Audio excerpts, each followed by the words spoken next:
intrigued by paranormal phenomena and believed there might be more to the disappearance than met the eye. Armed with cameras, audio recorders, and EMF detectors, the five-person team set up camp near the old schoolhouse located at the center of town. Their first night passed uneventfully aside from occasional creaks and groans typical of old buildings settling under changing temperatures. On the second day, however, things took a darker turn. While exploring the basement of the church, Emily noticed strange markings carved into the stone walls.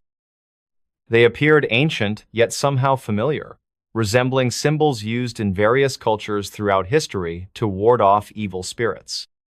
One symbol in particular caught her attention because she recognized it from her studies. It was associated with binding rituals meant to trap malevolent entities. That evening, the group gathered around their campfire, discussing their findings, when suddenly, all electronic devices stopped working simultaneously. Cell phones, flashlights, even the portable generator powering their equipment went dead. Panic began to spread among the students as darkness enveloped them completely. Then came the sound, soft at first, almost imperceptible, but growing louder with each passing moment. Footsteps echoed through the empty streets, voices whispered unintelligibly close by, and somewhere far off, a mournful cry pierced the night. Emily suggested retreating to the safety of their vehicle parked near the outskirts of town, but before anyone could move, something extraordinary happened. Out of the corner of her eye, she saw movement beyond the flickering flames of their fire. At first, she thought it was another shadow caused by tree branches swaying in the breeze, but then realization dawned upon her as figures emerged from the encroaching darkness. These weren't ordinary humans. Their forms shimmered faintly, translucent yet solid enough to cast distorted reflections in the dim light. Their faces bore expressions frozen in terror, mouths agape as though screaming silently. Some wore clothing dating back decades, while others appeared more contemporary. All shared one chilling characteristic: hollow eyes, devoid of any life or emotion. The students froze, unable to comprehend what stood before them. Were these truly the lost souls of Eldridge Hollow? And if so, why did they linger here, trapped between worlds? Before anyone could react further, one figure stepped forward, closer than the rest. Its presence radiated both sorrow and anger, emanating waves of cold that made breath visible in the already frigid air. The entity opened its mouth, and although no audible words reached their ears, the message became crystal clear inside their minds. "You shouldn't have come here." And with that ominous warning, the world around them began to shift.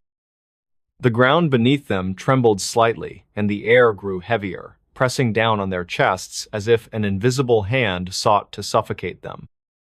The once familiar landscape of Eldridge Hollow began to warp and twist, the outlines of buildings melting away like wax under a flame. Trees bent unnaturally, their branches reaching out toward the students with claw-like precision. The fire that had been their only source of warmth and light now flickered erratically, casting grotesque shadows that seemed to move independently of their sources. "What is this place?" muttered Kevin, the group's resident skeptic, his tone laced with fear. For once, he didn't try to rationalize the situation or dismiss it as a trick of the mind. I think we're seeing the truth behind Eldridge Hollow," Emily replied, her voice barely above a whisper. These people didn't just disappear, they were pulled into something else entirely. As if responding to her words, the ground beneath them shifted again, this time splitting open to reveal a gaping chasm filled with writhing shadows. The spectral figures that had once been the townspeople now hovered over the abyss, their forms becoming less distinct, more amorphous. They reached out toward the students, their fingers elongating into sharp talons. "We must leave," urged another voice, this one different from the others. It carried a note of urgency, almost pleading. Turning toward its source, the students saw a figure standing apart from the rest, a young man with dark hair and piercing blue eyes that glowed faintly in the unnatural light. Unlike the other apparitions, he appeared whole and unbroken, though no less ethereal. Who are you? Emily demanded, taking a cautious step forward. My name is Daniel, he said, his voice clear despite the chaos around them. I was one of the last to fall victim to this curse. You must listen to me if you wish to survive. What curse? Asked Laura, clutching her arms tightly around herself as another wave of cold swept over them. Daniel hesitated, as though reluctant to share his story. Centuries ago, this land was sacred to the Native Americans who lived here. They performed rituals to protect it from evil forces that lurked beneath the surface. But when settlers arrived, they disrupted the balance, disturbing ancient spirits that had lain dormant for generations. Over time, those spirits grew stronger, feeding on the fear and suffering of those who crossed their path. He paused, his gaze locking onto each member of the group in turn. By the early 2000s, the town had become a prison, its inhabitants trapped between worlds. On October 17, 2018, the barrier finally collapsed, pulling everyone inside into this realm. Now, it seeks to claim new victims.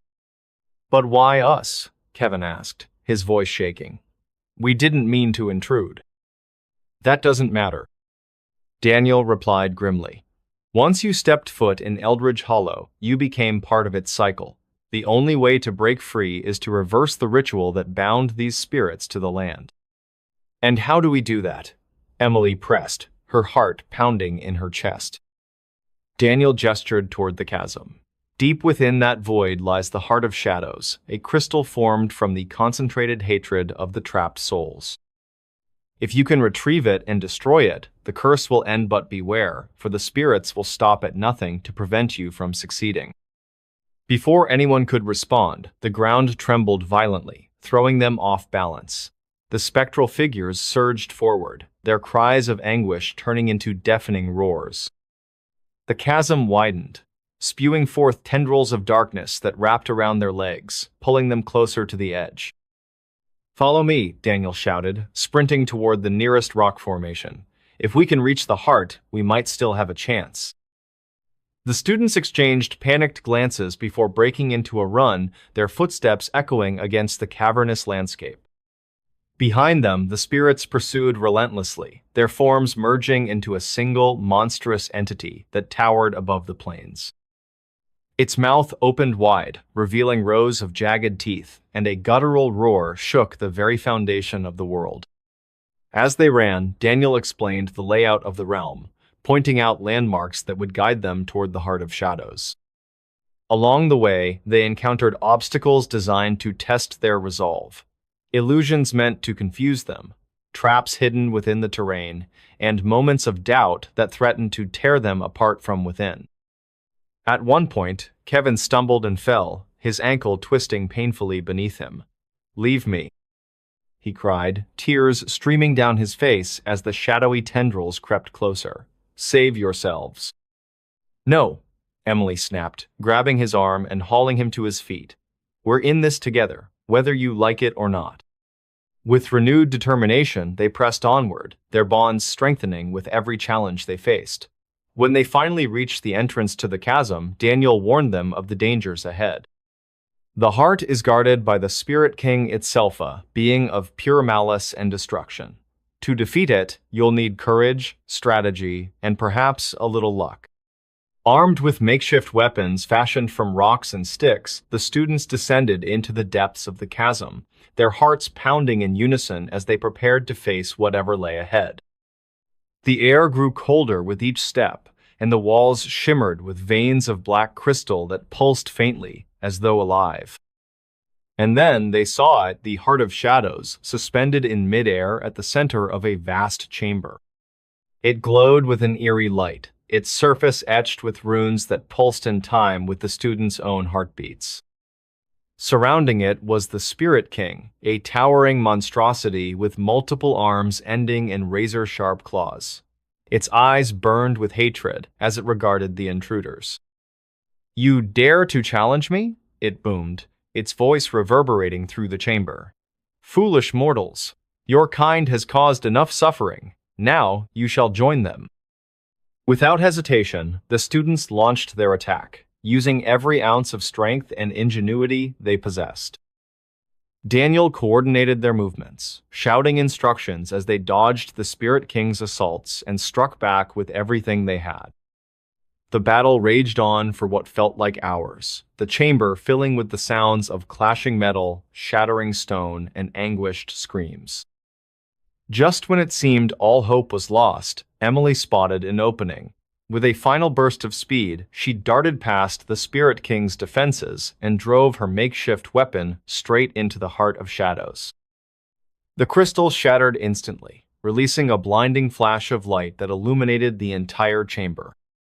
When the light faded, the Spirit King was gone, reduced to nothing more than wisps of smoke dissipating into the air. The chasm began to collapse, and the students scrambled to escape, their bodies battered and bruised, but their spirits unbroken. As they emerged back into the real world, dawn broke over Eldridge Hollow, bathing the abandoned town in golden light. The spectral figures that had haunted the area were nowhere to be seen, their souls presumably freed from their eternal torment. But as the students climbed into their vehicle and drove away, none of them dared to speak.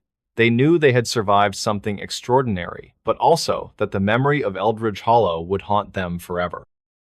And deep within the mountains, amidst the ruins of the old church, a single symbol remained carved into the stone, a warning to those who might come seeking answers. I listened to a radio broadcast from 1948, and something answered back. The discovery of the journals in Walter Hayes' abandoned farmhouse sent a ripple through the small town of Elmwood, Illinois.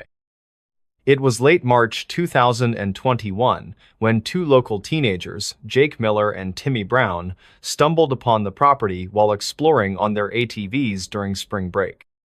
The house had been vacant for decades, its windows boarded up and vines creeping over the once white siding. Out of curiosity, they broke in through a rotted-out back door.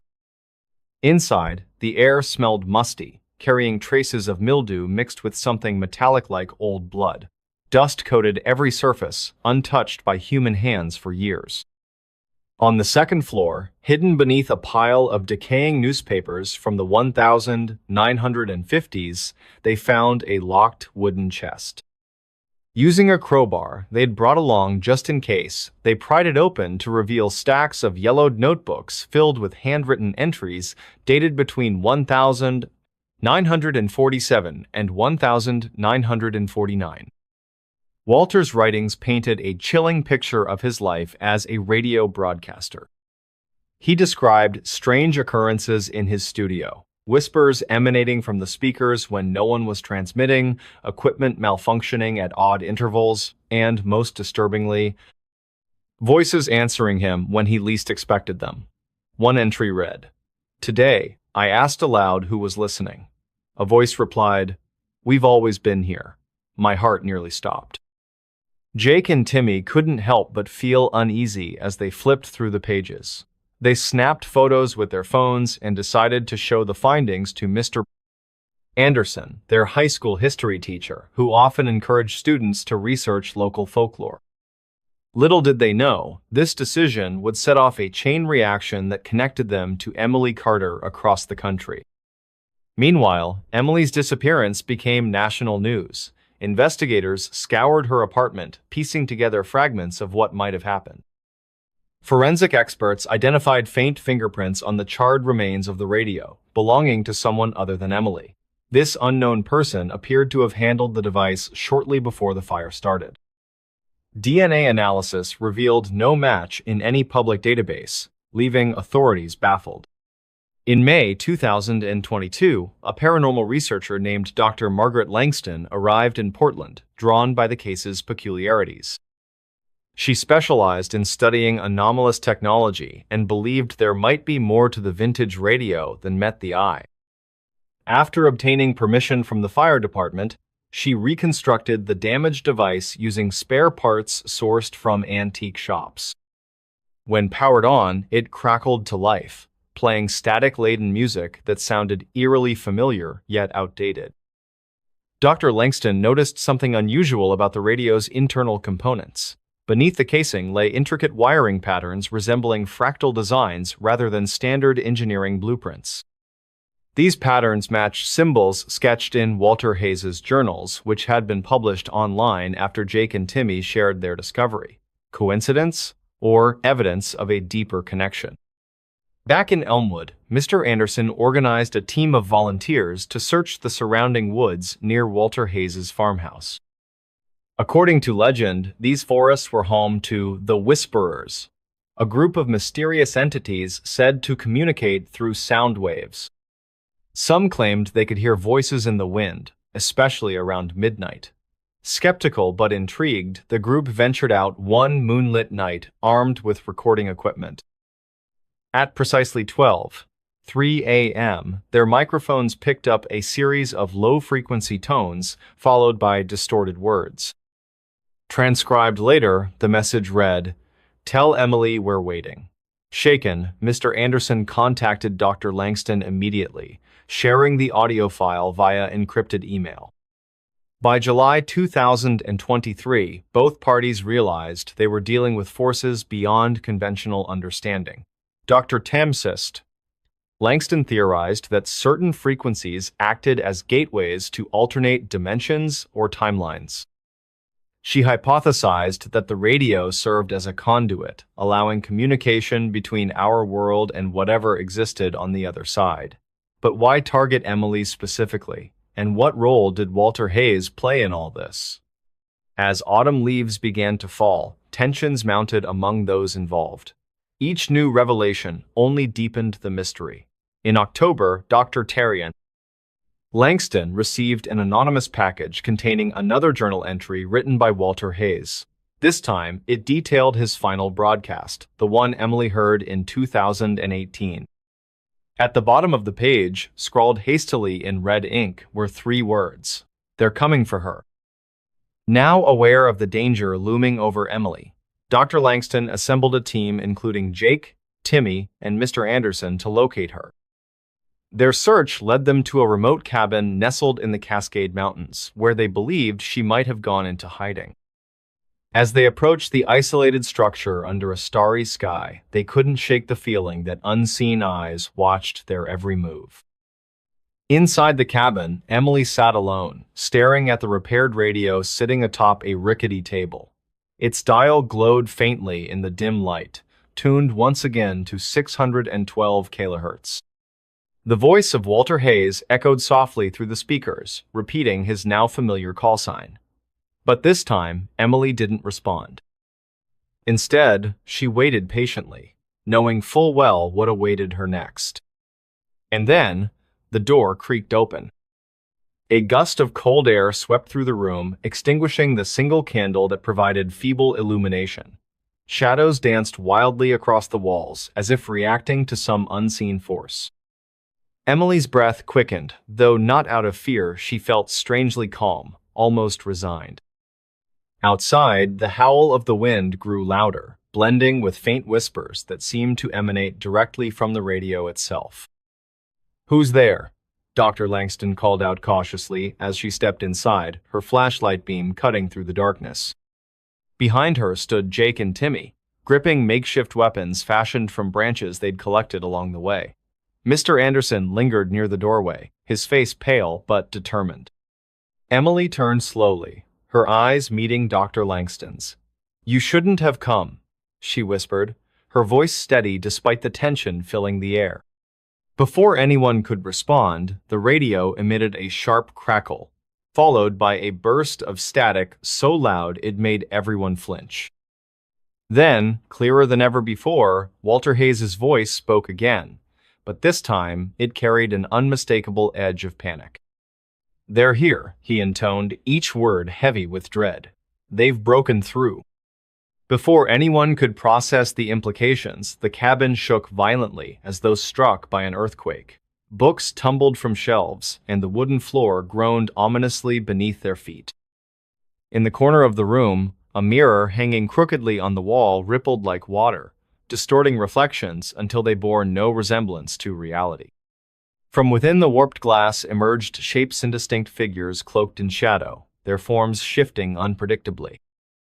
Jake instinctively grabbed Timmy's arm, pulling him closer.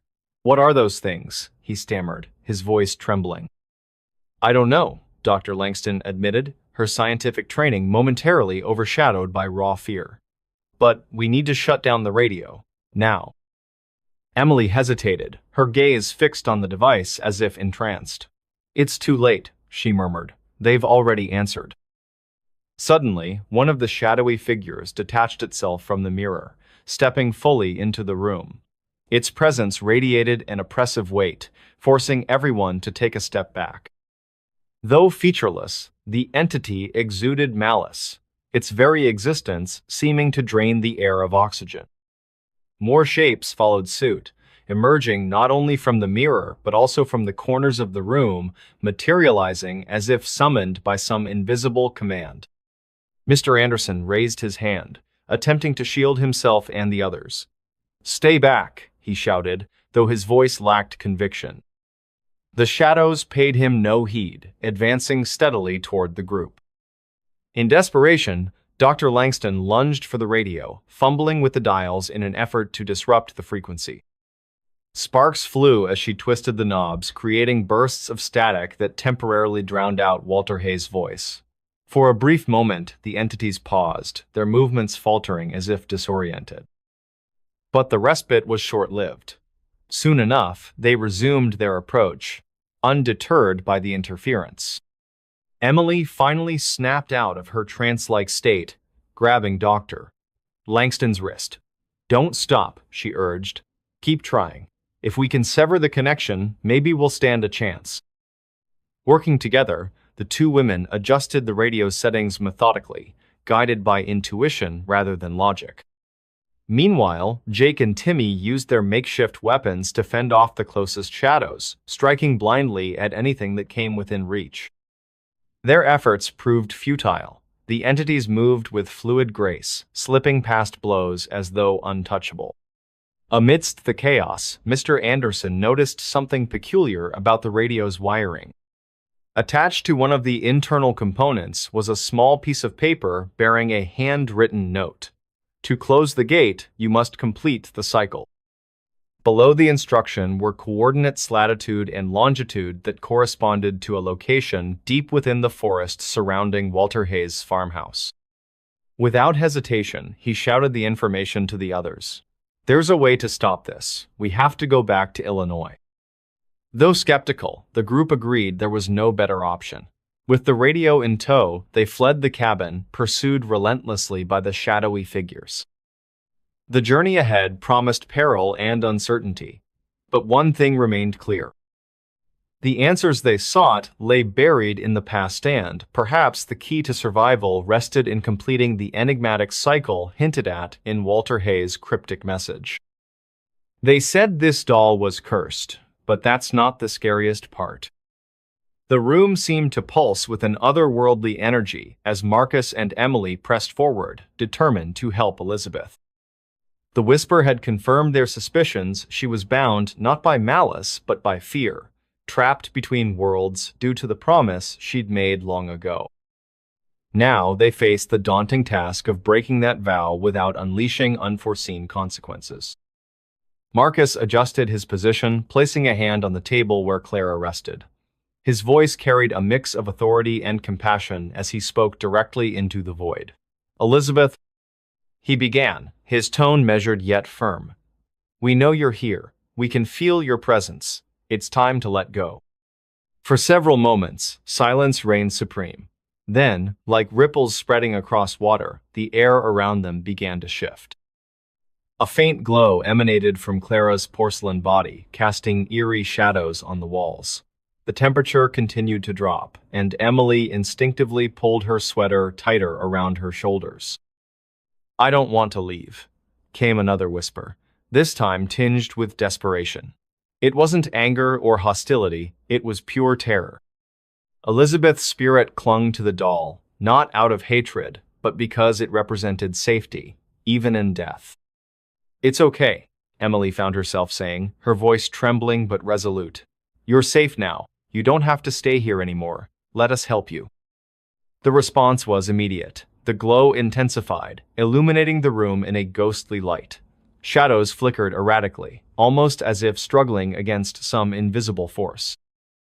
Marcus nodded encouragingly at Emily, signaling for her to continue. "You made a promise a long time ago," Emily said softly. "But promises aren't forever, Elizabeth. Sometimes, we need to break them so we can move on. Please, trust us." The response was immediate. The glow surrounding Clara flared brighter, momentarily blinding both Emily and Marcus. When their vision cleared, they saw something neither had expected: a translucent figure standing before them. It was a young girl, no older than 10, dressed in period clothing. Her wide eyes were filled with equal parts fear and hope. "Will it hurt?" she asked, her voice barely above a whisper. "No," Marcus replied gently. "It won't hurt, but you have to be brave. Are you ready?" Elizabeth hesitated, glancing down at Clara. For a moment, it seemed as though she might refuse. Then, slowly, she extended a hand toward the doll. As her fingers brushed against the porcelain surface, a wave of energy surged through the room, knocking over chairs and extinguishing the candles. When the chaos subsided, Clara lay motionless on the table, devoid of any supernatural aura. And Elizabeth, she was gone. Or so it seemed. As Emily and Marcus sat in stunned silence trying to process what had just transpired, a single candle flickered back to life in the corner of the room. Its flame danced wildly, casting strange patterns on the walls. And then, just as suddenly as it had appeared, the light steadied, leaving behind only the faintest trace of warmth. "She's free," Marcus said finally, his voice thick with emotion. "Whatever held her here is broken. She's moved on." Relief washed over Emily, mingling with exhaustion. She sank onto the couch, feeling the weight of the past few days lifting slightly from her shoulders. Yet beneath the surface, a lingering question remained unanswered. What exactly had happened to Elizabeth all those years ago? Had she truly made a pact with something beyond human understanding, or was there another explanation waiting to be uncovered? Over the following weeks, Emily and Marcus worked together to piece together the remaining fragments of Elizabeth's story.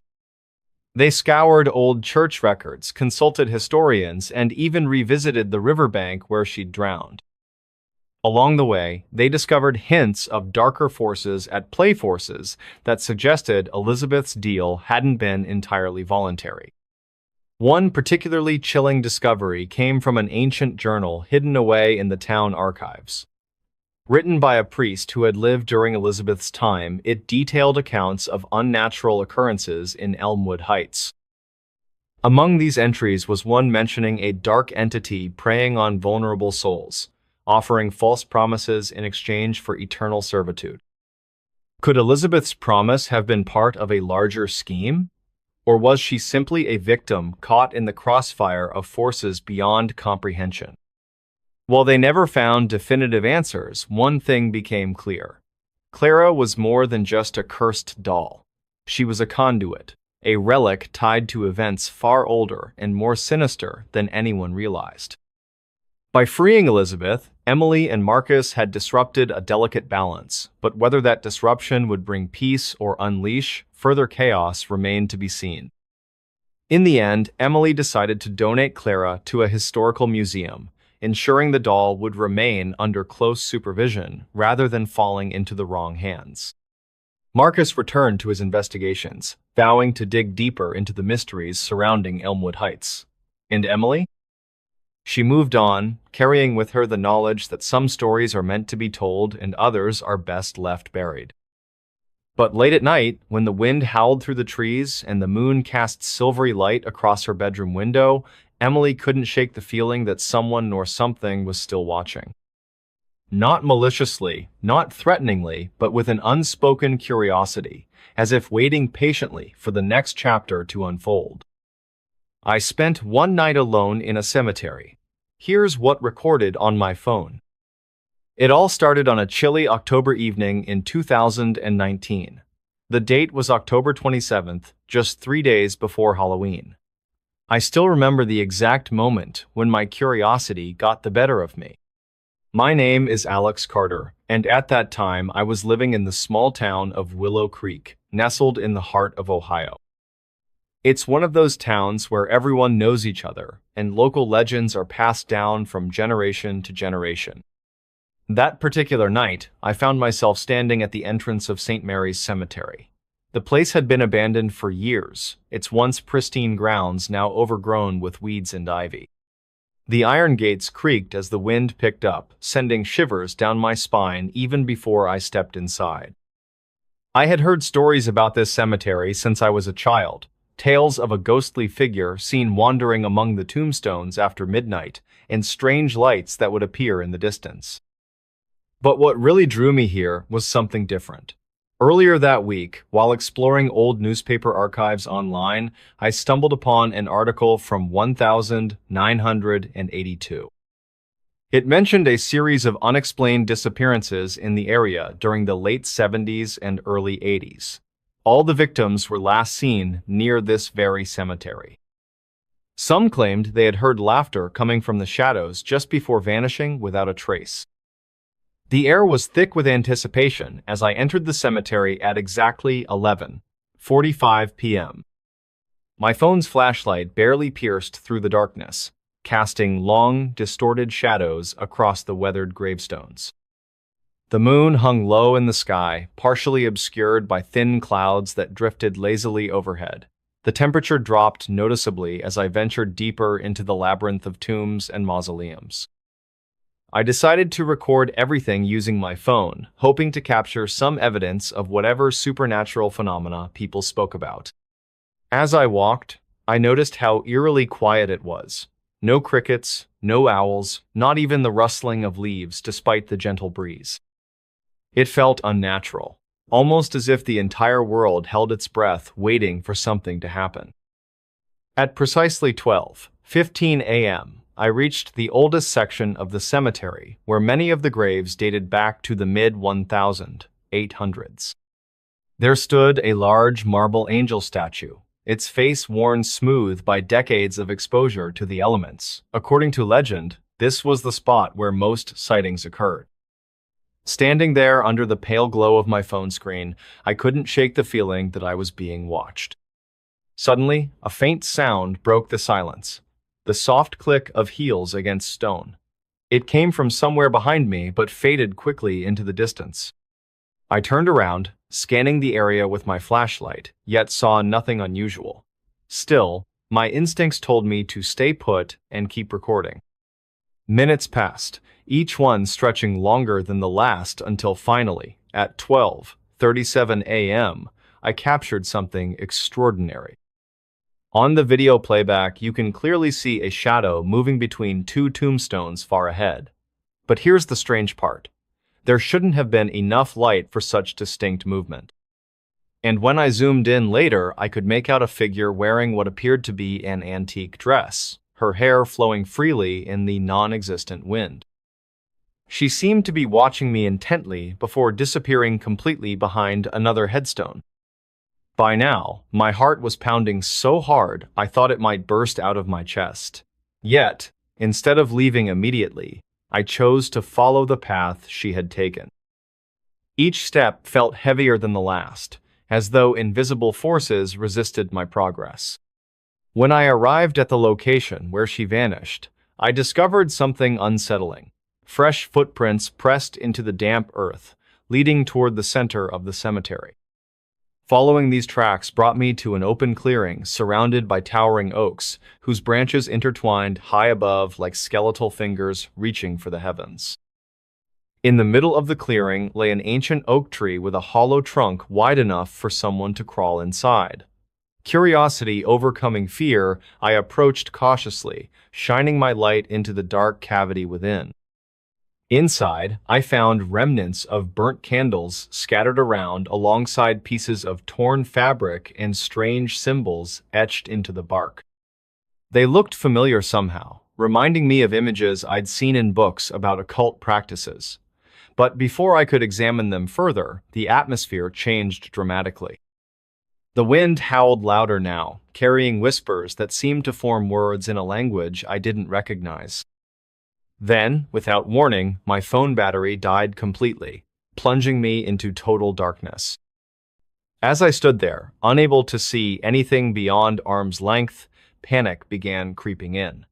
The whispers grew louder, forming coherent sentences, though none made sense to me.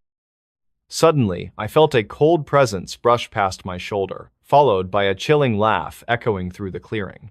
Time seemed to stretch infinitely, as every second dragged on endlessly.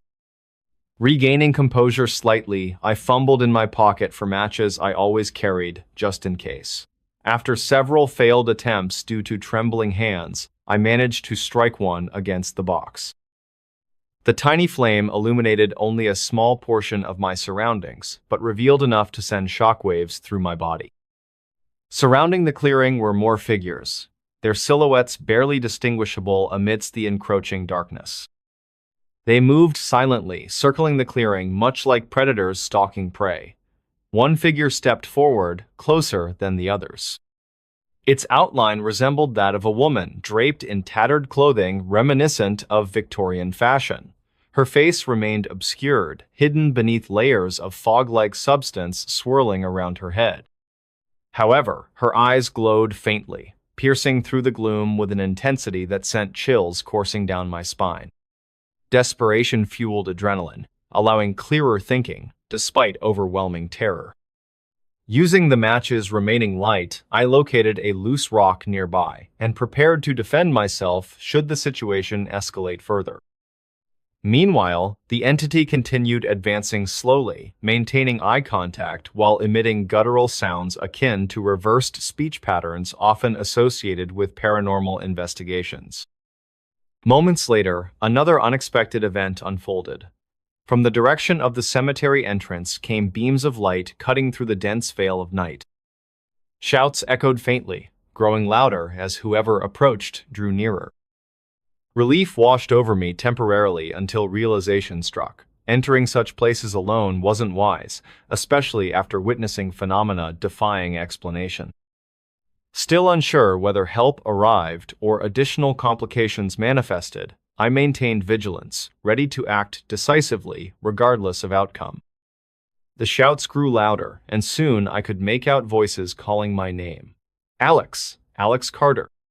It was Deputy Miller's voice, followed by the rustling of footsteps crunching through the underbrush. Relief washed over me like a tidal wave, but it was mixed with confusion. How did they know I was here? And why were they looking for me? I raised my voice, shouting back as loudly as I could, hoping they would hear me over the howling wind. Over here, I'm in the clearing. Within moments, flashlight beams pierced the darkness, illuminating the area around me. Deputy Miller appeared first, his face pale but determined. Behind him came two other officers, their expressions grim as they scanned the surroundings. The figures that had been circling me vanished almost instantly, leaving no trace behind except for an unsettling silence. "What are you doing here, Alex?" Deputy Miller asked, his tone both concerned and accusatory. "This place hasn't been safe since. Well, you know the history." I don't know," I stammered, still trying to process everything that had happened. I just wanted to see if there was any truth to the stories, but then I saw something, or someone. Miller exchanged a glance with one of the other officers before turning back to me. "Let's get you out of here. We'll talk about this later." As we made our way back toward the cemetery gates, I noticed something strange. The footprints I had followed earlier were gone, as if they had never existed. Even the disturbed earth around the ancient oak tree looked untouched, perfectly smooth as though nothing had ever disturbed it. My mind raced with questions, but I kept quiet, unsure of what to say. Back at the sheriff's station, Miller grilled me for hours, asking about every detail of my experience. He seemed particularly interested in the symbols I had found on the tree and the figure in the Victorian dress. When I mentioned the reversed speech patterns, he went completely silent, his expression unreadable. Later that night, after being released from questioning, I returned home, exhausted but unable to sleep. I replayed the video footage on my phone, zooming in on the shadowy figure I had captured. To my surprise, when I slowed down the playback, I could hear faint whispers in the background. They weren't random sounds, they formed words, though distorted and difficult to understand. One phrase stood out clearly: "You shouldn't have come." The next morning, I visited the local library, searching through old records and newspaper clippings related to St. Mary's Cemetery. That's when I discovered something chilling. In 1873, a young woman named Eleanor Whitmore disappeared under mysterious circumstances. Her body was never found, but locals reported seeing her ghost wandering the cemetery late at night. According to the articles, she had worn a Victorian-era dress and had long flowing hair. Further digging revealed more disturbing details. Eleanor had been part of a secret occult group that practiced rituals in the cemetery's clearing. Their activities were believed to have caused a rift between worlds, allowing entities to cross over into ours. Some claimed these beings were responsible for the unexplained disappearances in the late 70s and early 80s. Armed with this new information, I returned to the sheriff's office, eager to share my findings with Deputy Miller. However, when I arrived, I was told he had taken a sudden leave of absence, citing personal reasons. His desk was cleared out, and none of the other officers seemed willing to discuss the case further. Days turned into weeks, and though I tried to put the incident behind me, it haunted me constantly. Every time I closed my eyes, I saw the glowing eyes of the entity in the clearing, or heard the chilling laughter echoing through the dark. Then, one evening, while reviewing the video footage again, I noticed something I had missed before. In the corner of the screen, just before the battery died, there was a reflection in the lens of face peering directly at me. It wasn't the figure in the Victorian dress, it was someone else entirely. Someone who looked eerily familiar. My own face stared back at me, but it wasn't the Alex Carter I knew. This version of me wore a sinister smile, its eyes filled with malice. Before I could process what I was seeing, the image flickered and disappeared, leaving only static on the screen. That night, I packed my bags and left Willow Creek, never looking back. I haven't returned since, and I doubt I ever will. But sometimes, late at night, I still hear whispers coming from my phone even when it's powered off. And occasionally, when I check the camera roll, I find new videos I don't remember recording. They always show the same thing: me standing alone in the cemetery, surrounded by shadows that move too quickly to be human. And in the background, the same chilling phrase repeats over and over: "You shouldn't have come." There's a secret message hidden in this old lullaby. Can you hear it? The whispers grew louder, forming a cacophony of voices that seemed to come from every direction. Emily clutched the box tightly, her knuckles white with tension. The torches lining the walls flickered erratically, casting long, distorted shadows that danced across the narrow passageways. Each step she took echoed through the tunnels, blending with the eerie lullaby that now played in perfect harmony with the whispers. She reached a fork in the tunnel, unsure which path to take. To her left, the air smelled of damp earth and decay, while to her right, the scent of burning wood filled her nostrils. Instinctively, she chose the latter, following the trail of smoke until she emerged into a vast underground chamber. The room was illuminated by a massive fire pit at its center, casting an orange glow over the ancient symbols etched into the stone walls. In the middle of the chamber stood an altar, upon which rested a single objecta, small, intricately carved wooden doll. Its eyes were painted black, and it seemed to stare directly at Emily as if aware of her presence. She approached cautiously, her footsteps muffled by the thick carpet of ash covering the floor. As she drew closer, the doll's gaze became more intense, making her skin crawl.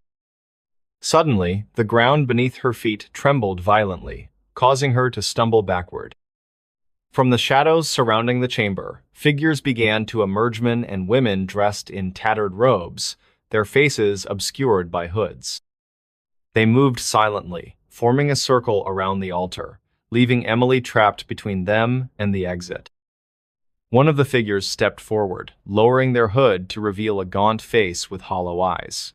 "You shouldn't have come here," the figure said in a voice that sounded both male and female at the same time. "This place is not meant for outsiders." Emily swallowed hard, trying to steady her voice. "Who are you, and what does this have to do with my grandmother?" The figure tilted its head slightly, as if considering whether to answer. "Your grandmother knew more than she let on," it replied cryptically. "She tried to stop it, but failed. Now, the cycle must continue." "What cycle?" Emily demanded, her frustration mounting. "And what does this doll have to do with anything?" The figure extended a bony hand toward the doll, and the flames in the fire pit flared higher, illuminating the room even brighter. "That doll is the key," it explained. "It holds the essence of the Watcher, bound within its confines for centuries. Your grandmother discovered this secret and attempted to destroy it, but instead she sealed it away, hoping no one would ever find it again." "But why me?" Emily asked, her voice trembling. "Why am I here now?"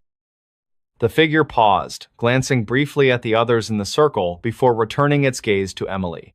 "Because you carry the mark," it whispered, reaching out to touch her forehead. Emily flinched but couldn't move away. Beneath the figure's fingertips, she felt a strange warmth spreading across her skin, followed by a sharp pain. When the figure removed its hand, Emily saw a faint scar etched into her skin, symbol identical to those on the parchment she had found earlier. Her mind reeled as she processed what this meant.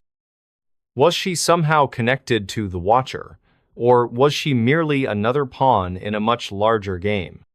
Before she could ask further questions, the ground shook once more, this time with enough force to send everyone sprawling. The fire pit erupted into a wall of flames, blocking off any escape routes. The figures in the circle began chanting in unison, their words unintelligible yet unmistakably sinister. Emily backed away, clutching the box to her chest. She realized she had only one option: to use the items inside the box to fight back. Opening it hastily, she pulled out the locket, the key, and the parchment. The red symbols on the parchment glowed brighter, reacting to the energy in the room. Without thinking, she placed the key onto the parchment, aligning it with one of the symbols. Instantly, a blinding light erupted from the combination, forcing everyone in the chamber to shield their eyes. When the light faded, Emily found herself alone in the room, the figures and the altar gone. In their place stood a mirror-like surface, reflecting her image perfectly, but something was wrong. The reflection smiled wickedly, revealing sharp teeth that Emily didn't possess. "Welcome," the reflection said, its voice echoing within her mind. "I've been waiting for you." Emily froze, unsure whether to run or confront the entity staring back at her. The doll on the altar twitched slightly, as if alive, drawing her attention back to the center of the room. Slowly, she turned to face it, realizing that whatever happened next would determine not just her fate, but the fate of everyone connected to this cursed house. And so, the battle began not with weapons or brute force, but with secrets untold and truths hidden deep within the shadows of Willow Creek. Emily had unlocked a door that should have remained closed, and now there was no turning back. As the reflection continued to speak, its voice weaving through her thoughts like a venomous serpent, Emily felt her resolve harden. She remembered the journal entries, the warnings scribbled in desperation by her grandmother. There had to be a way to reverse whatever curse this was. But first, she needed to understand the full extent of what she was dealing with. The doll suddenly emitted a low hum, vibrating softly against the altar. Emily's heart raced as she noticed the black-painted eyes shifting, almost as if they were tracking her movements. She hesitated for a moment, then slowly approached the altar, her hand trembling as she reached for the doll. The moment her fingers brushed against its wooden surface, the room plunged into darkness. A cold wind swept through the chamber, extinguishing the remaining embers of the fire pit. Emily could hear faint laughter echoing all around her, though she couldn't pinpoint its source. Panic set in, but she forced herself to remain calm. Using the glow of the still luminous parchment, she examined the doll more closely. Carved into its back was a series of runes that matched the ones on the parchment. It was as if the doll itself held answers if only she could decipher them. Her thoughts were interrupted by the sound of footsteps approaching from behind. Spinning around, she saw the shadowy figure from earlier reappearing, though this time it wasn't alone. More hooded figures materialized out of the darkness, encircling her once again. Their chanting resumed, louder and more insistent than before. "You cannot win," the lead figure intoned, stepping closer. "The Watcher has chosen you. Resistance is futile." Emily gritted her teeth, refusing to give in to fear. Clutching the box and the parchment tightly, she focused on the symbols glowing faintly in her hands. If her grandmother had managed to seal the Watcher away once, perhaps there was a way to do it again. But time was running out, and the stakes were higher than ever. What lay ahead was far worse than anything she could have imagined. The man next door vanished, but left behind a diary that chills me to the bone. It all started on a quiet Tuesday evening in March 2021. The neighborhood of Willow Creek, located just outside Portland, Oregon, was known for its friendly residents and picturesque streets lined with maple trees. For years, everything seemed normal until the man next door disappeared. His name was Thomas Grayson, a reclusive writer who kept mostly to himself. He lived alone in a modest two-story house at 14 Elmwood Avenue, directly adjacent to my family's home. We had never spoken much beyond polite nods or the occasional wave when our paths crossed in the yard. Still, there was always something about him that felt off. Maybe it was the way he would stare into space during those rare moments we exchanged pleasantries, his eyes distant as if lost in another world entirely. Or perhaps it was the faint scent of burning incense that drifted over from his property every now and then, mingling strangely with the fresh air of spring mornings. The first sign that something was wrong came late one night. I was working on some paperwork in my study when I heard what sounded like muffled screams coming from across the fence. At first, I dismissed it as my imagination playing tricks on me. It wasn't uncommon for wind to carry odd noises through these parts, but the sound persisted, growing louder before abruptly cutting off. My curiosity got the better of me, so I decided to investigate. Grabbing a flashlight, I stepped outside and made my way toward Thomas's house. The front porch light was off, which struck me as unusual since he usually left it on even after dark. As I approached, an unsettling feeling crept over me, a sensation akin to being watched, though no one appeared to be around. Peering through the living room window, I saw nothing but shadows cast by moonlight filtering through the curtains. When I knocked on the door, there was no answer. Concerned, I tried turning the handle only to find it unlocked. Pushing it open cautiously, I called out, "Mr. Grayson, are you here?" Silence greeted me in return. Inside, the atmosphere was oppressive. Every surface seemed to hum with a strange energy, as though the very walls were alive. The air smelled damp, mixed with traces of sulfur and odor I couldn't quite place, but knew instinctively wasn't natural. Moving further into the house, I noticed small details that hinted at Thomas's abrupt departure. A coffee mug still warm on the kitchen counter, pages scattered across the dining table, each filled with frantic handwriting, and most disturbingly, a diary propped open on the bedside table in his bedroom. Curiosity overwhelmed caution as I picked up the journal. Its leather cover was worn, almost brittle, and bore strange symbols etched into the corners. Inside, the entries spanned several months, chronicling events leading up to his disappearance. Each page revealed more about Thomas than I ever imagined possible, and painted a picture far darker than I could have anticipated. I can't shake the feeling that they're watching me. It started last week, whispers in the dead of night, soft enough to dismiss as mere imagination, until I realized they followed me everywhere. Outside my window, behind closed doors, even inside my own head. They call my name sometimes, their voices low and raspy, like old men choking on dust. but when I turn, no one is there. At first, I thought it might be stress. Writing deadlines, sleepless nights, maybe I'm losing my mind. Then, I found them the marks. Carved into the bark of the ancient oak tree in my backyard, they look like runes or hieroglyphs. I don't recognize them, but they pulse faintly under certain lights, almost glowing. If I concentrate hard enough, I swear I hear whispers emanating from them. What am I getting myself into? As I read, the hairs on the back of my neck stood up. These weren't just random thoughts scribbled down in haste. They were deliberate records of escalating terror. By April, Thomas's entries grew increasingly erratic, detailing encounters with shadowy figures lurking near his windows, footsteps echoing through empty hallways, and dreams so vivid they blurred the line between reality and nightmare. One entry stood out in particular. Tonight, I saw it.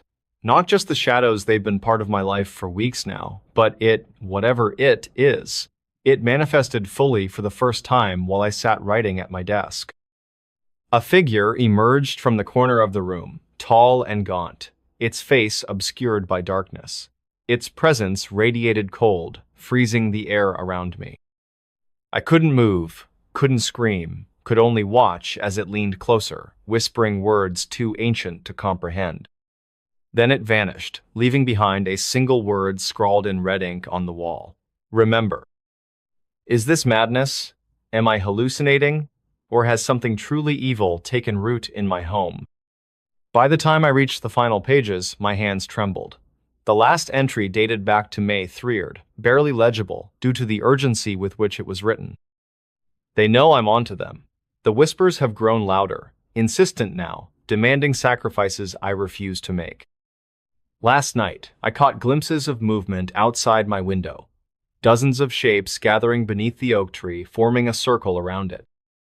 When I went to investigate, they turned their heads in unison, staring straight at me with hollow eyes. One stepped forward, pointing a finger directly at my chest. If I survive this, I'll burn everything. Every book, every ritual guide, every cursed artifact I foolishly brought into my home.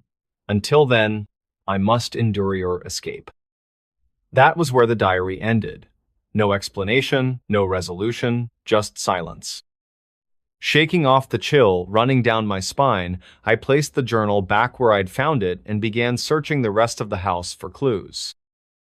In the basement, I discovered an altar-like setup surrounded by candles, ashes, and remnants of what looked like burnt paper.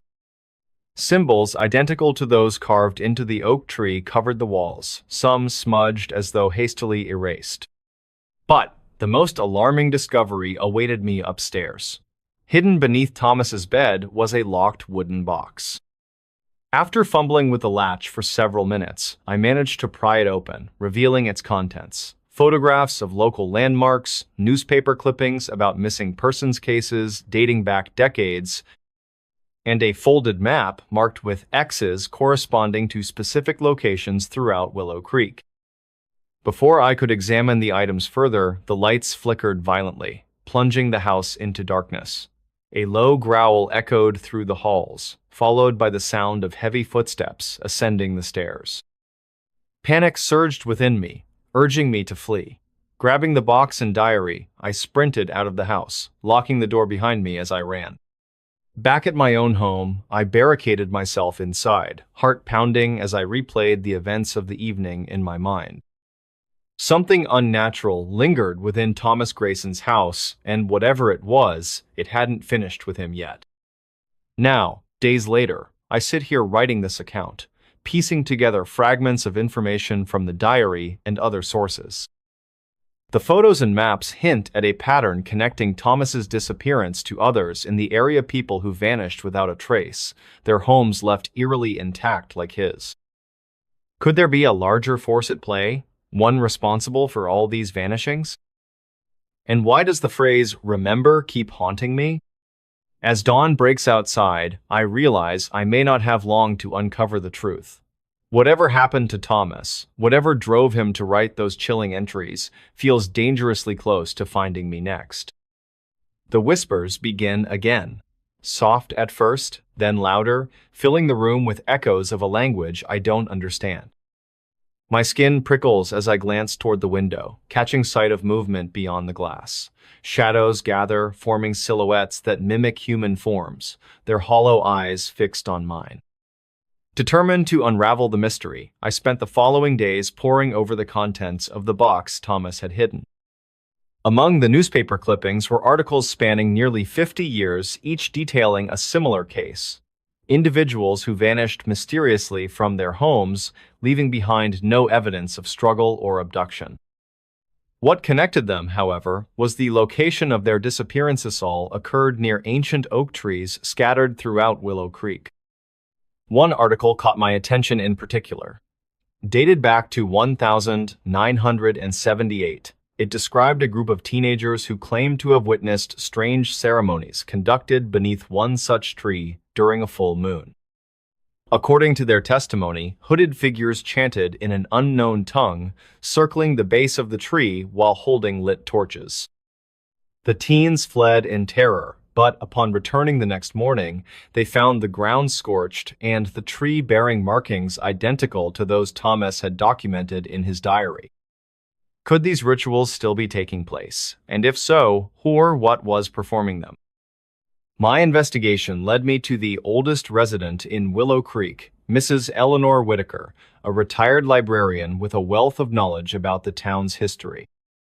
She listened intently as I recounted my findings, her expression shifting from curiosity to concern.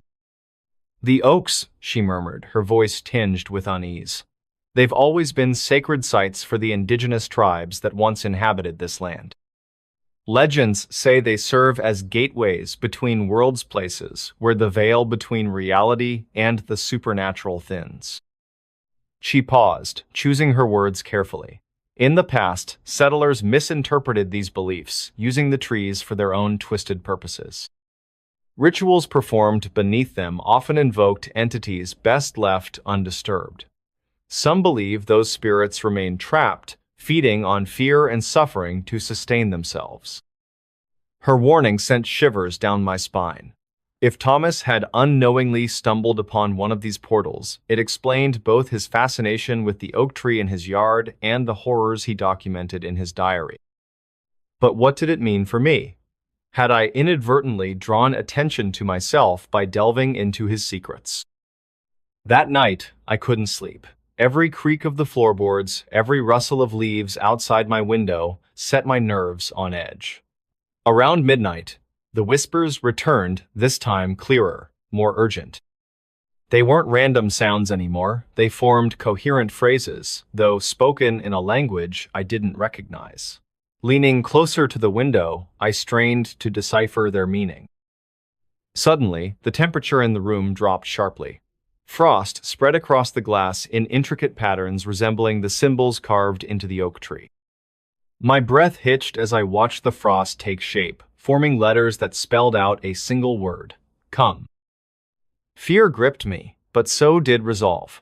If I wanted answers, I needed to confront whatever force lay behind these events. Armed with flashlights and recordings devices, I ventured into the woods behind my house, following the map Thomas had left behind. It guided me to an ancient oak tree standing alone in a clearing, its massive branches twisting skyward like skeletal fingers. As I approached, the air grew heavier, pressing against my chest. Shadows moved at the edges of my vision, coalescing into humanoid forms that surrounded the tree. Their hollow eyes glowed faintly, reflecting a malevolent intelligence. Despite my terror, I forced myself to step closer, examining the markings etched into the bark. They pulsed faintly, as though alive, and emitted a low hum that resonated deep within my skull.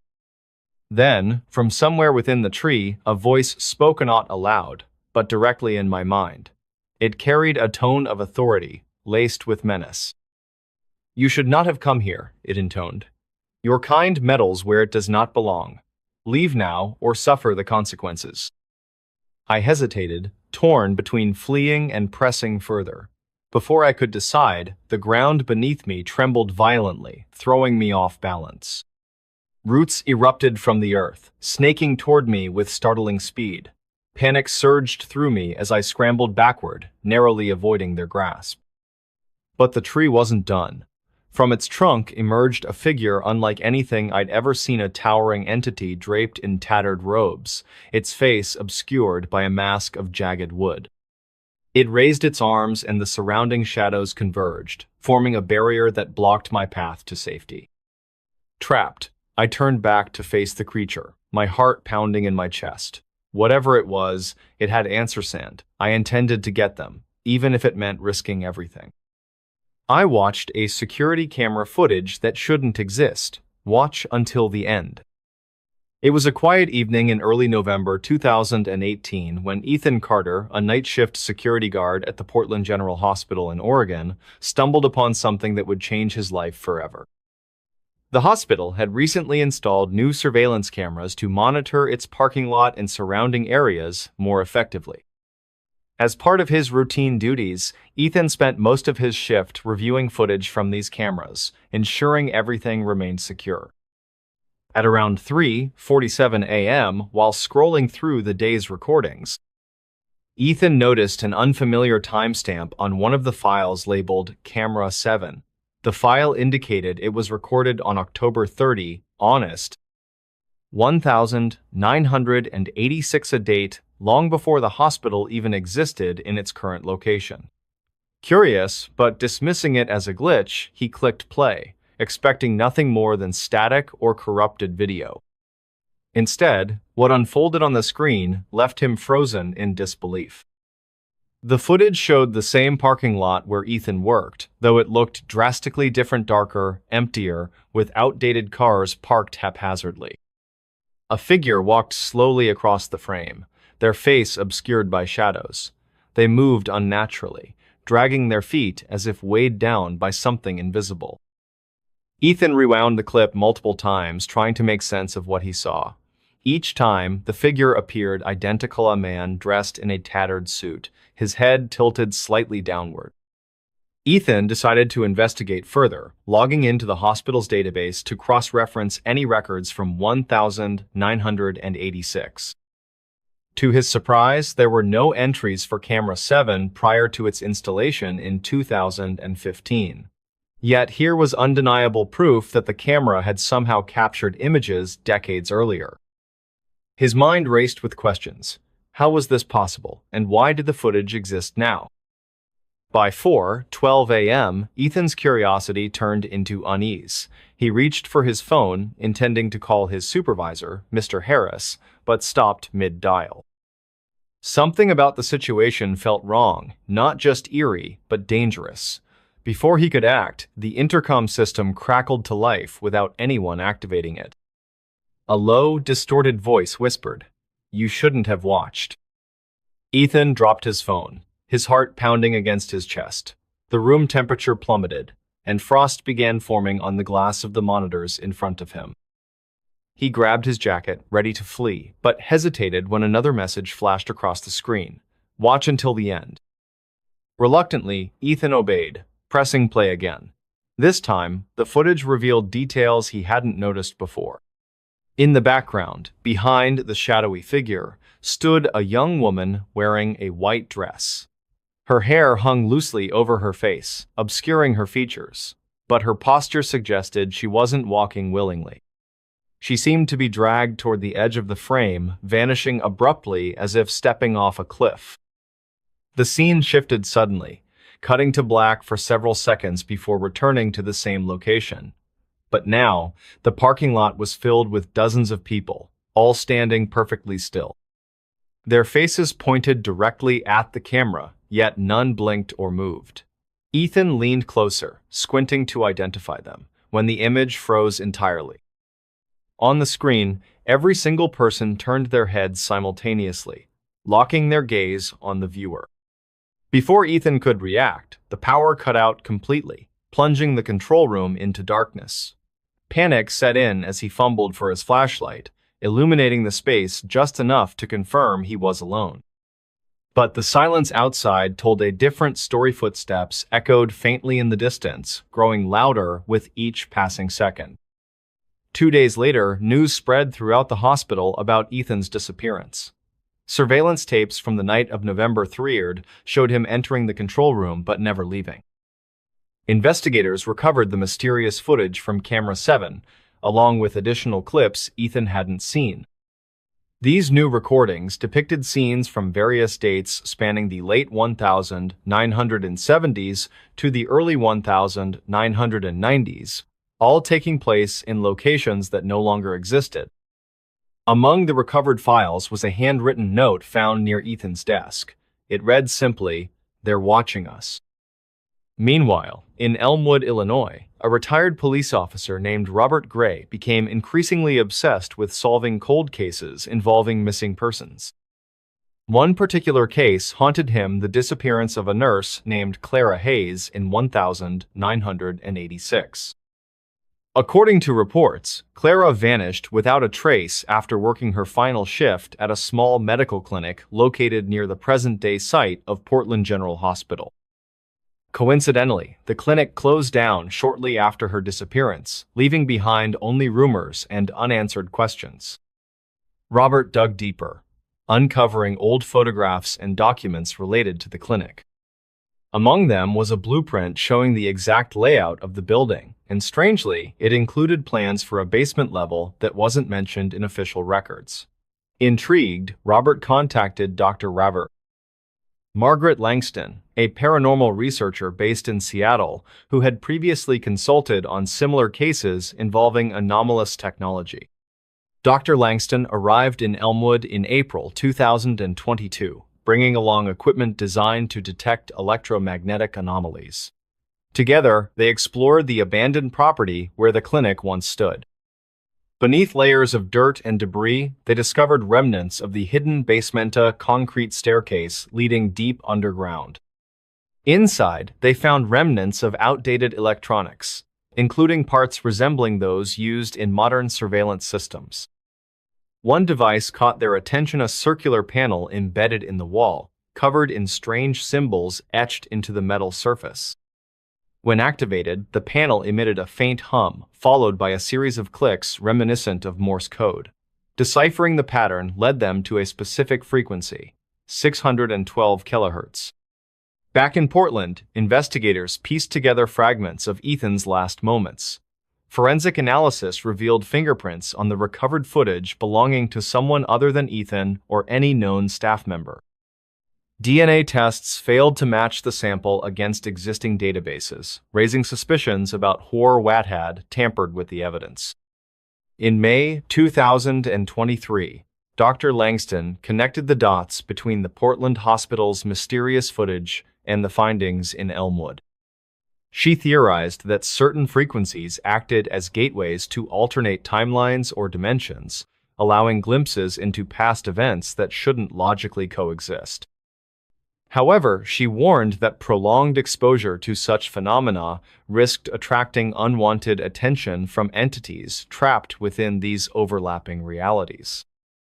Robert agreed to test her hypothesis, setting up a portable transmitter tuned to 612 kHz inside the old clinic's basement.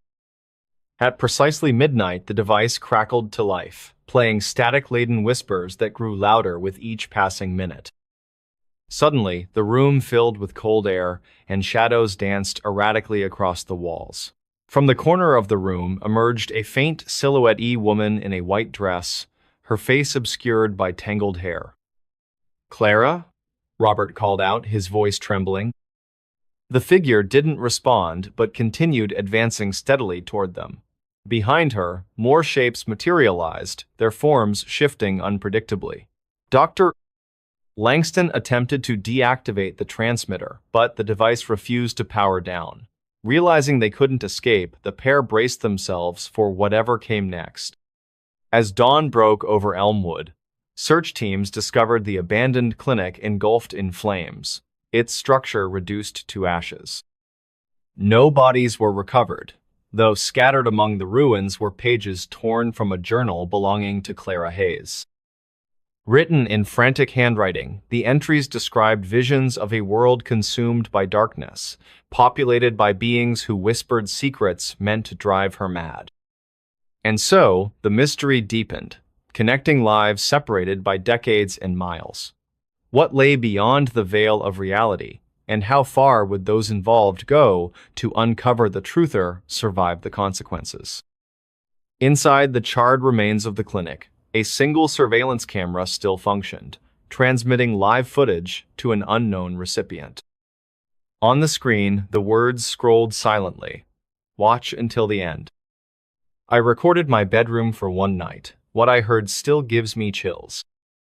It was a quiet evening in March 2021 when Alex Carter, a 28-year-old software developer living in the suburbs of Portland, Oregon, decided to experiment with his new digital voice recorder.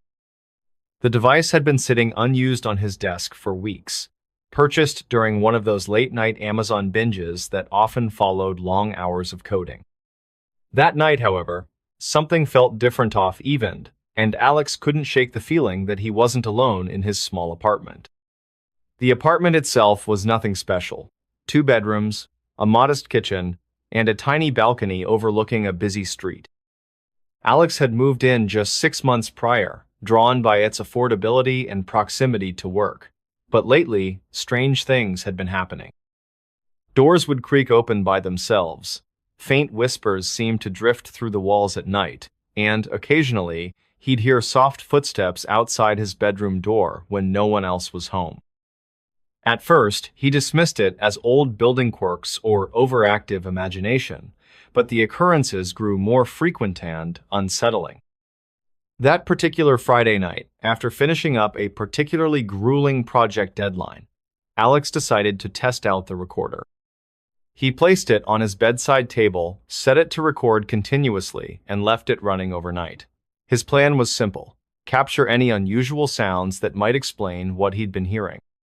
Then, exhausted from the week's workload, he turned off the lights and climbed into bed. The next morning, Alex woke up groggy but curious. He retrieved the recorder and plugged it into his laptop, eager to review the audio. As the playback began, all he heard were the usual nighttime noises: distant traffic, occasional creaks of the floorboards, and the soft hum of the refrigerator in the kitchen. Nothing too out of the ordinary, at least not at first. But then, around 3:14 a.m., the tone changed. A faint rustling sound came through the speakers, almost like fabric being dragged across the floor.